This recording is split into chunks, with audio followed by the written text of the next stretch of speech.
Welcome back. In this lecture, we will shift gears and move from uniform corrosion to other forms of localized or concentrated corrosion. Specifically, we'll be looking at pitting or crevice corrosion. So till now, we have been looking at uniform corrosion. This is conceptually complex because at the interface, there are no clearly demarcated regions of anode and cathode. That's what makes a quantitative description of uniform corrosion complex. As opposed to this scenario, we may have localized corrosion. Here, there are certain regions which can be demarcated from the rest of the region. For example, this part from the rest of the part, or this section from the rest of this section. And the nature of electrochemical processes that are occurring here do not fluctuate. Supposing they act as an anode, they continue to act as an anode as the corrosion progresses. We'll look into details as we progress in this lecture. So, how do you study, for example, pitting corrosion experimentally? Like we did with uniform corrosion, we can take a sample that is corroding and make a setup which has two electrodes. First, this is the sample that is to be studied, that is corroding. You may have a counter electrode where cathodic processes are occurring, and the third electrode is useful for measuring the potential of the corroding sample. So when this is studied in this environment, which is aerated chloride containing neutral aqueous solution, what is observed is that as you increase the positive potential, mild form of uniform corrosion first occurs. This is like what we have done in the last few lectures. We have talked about how to describe this form of corrosion quantitatively, but as you increase the positive potential further, let's say beyond this value, pitting corrosion is initiated in the case of steel. So these numbers are very specific to the composition of the material that you are studying. For example, if the chromium content of the steel is increased, the initiation potential for pitting also increases. So there are some general observation, but a fairly detailed mechanistic molecular understanding of these processes is still lacking. With modern methods, both computational, let's say, for example, quantum chemical methods, as well as in situ experimental methods, more of these mechanisms are getting clarified.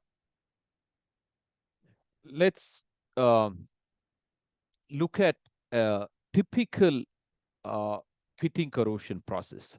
A lot of information is presented in this schematic. Let us look at it one by one. First, what is the sample? The sample is steel, and typically on the surface of steel, there is a passive layer. This passive layer is very important for prevention of corrosion. So the composition of the passive layer will depend on the nature of the environment to which the steel has been exposed to. So initially, there will not be a passive layer, and the steel, when exposed to a particular environment, develops a passive layer. So in this passive layer, for example, it is exposed to an environment, aqueous environment containing, let's say, chloride ion. The chloride ion can get adsorbed onto the passive layer forming this kind of a solid compound, and the pH increases due to the release of an hydroxyl ion. So first thing to note is that an inhomogeneity, perhaps at a microscopic level, has been created. Underneath this inhomogeneity, pitting corrosion is initiated.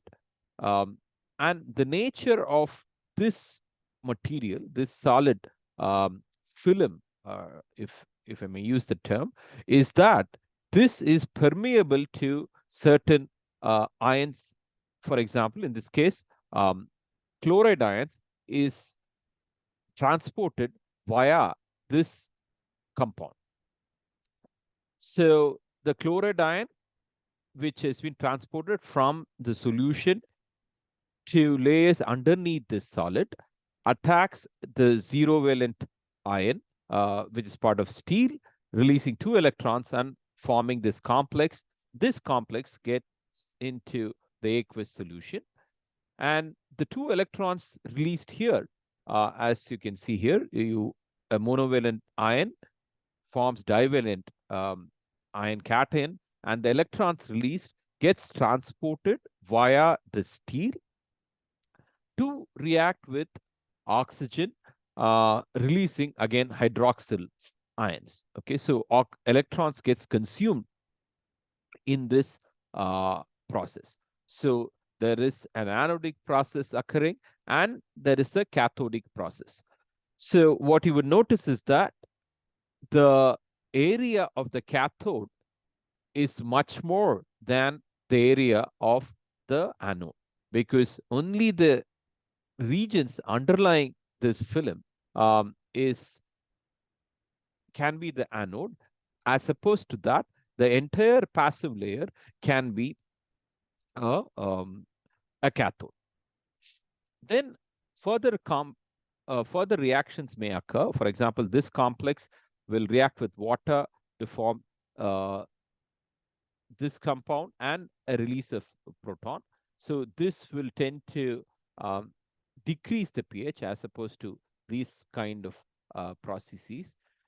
So, and further, these species which is present in the aqueous form may react with these reactants and form a trivalent ion compound, which is a solid. Okay, for example, the trivalent compound can be accumulated in this region. Okay, so this is once you form a trivalent compound, corrosion is complete, and you formed a compound with a trivalent cation of iron. The corrosion is complete. So these processes are very much dependent upon the environment to which steel is exposed to. So while we have some general understanding, microscopic or detailed understanding of these processes is not yet available.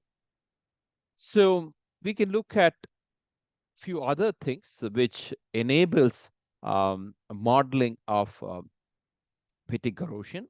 So because the conductivity of steel is quite high, we can assume that the potential of the metal or the metallic alloy is a constant, and phi 2 refers to the potential of the aqueous solution. In our lectures, phi 1 consistently refers to the potential of the electrode or the metallic component. This phi 2 refers to the potential of the ionic component or the electrolyte. So because Fe2 plus gets transported from inside the pit to the outside, phi 2 inside the pit is greater than phi 2 outside the pit. Okay, so equilibration of these potentials is not achieved, which enables the transport of ions from inside the pit to outside the pit. So a compositional difference is important. For example, the in the regions which are not undergoing corrosion, the surface might have a passive film, as opposed to this passive film, this surface will not have a passive film. Okay, so anodic processes may occur here, and only cathodic processes will occur in this region. So a compositional difference is important, and restricted transport is also important. O2 may get transported via this layer. However, O2 might not get transported in this layer, and the nature of the species which enabled the formation of the passive layer might also be restricted. The transport of these species might also be restricted, because of which uh, a ready passive film is not formed in this region. So as the corrosion progresses, the area of this pit will increase. In general, the anode area, for example, in this case, the schematic, this is the anode area, is less than the cathode area. The cathode is represented by these layers. So despite the difference in area, you should remember that there must be a current balance, because all the electrons that are consumed in the cathodic processes have to be generated at the anode.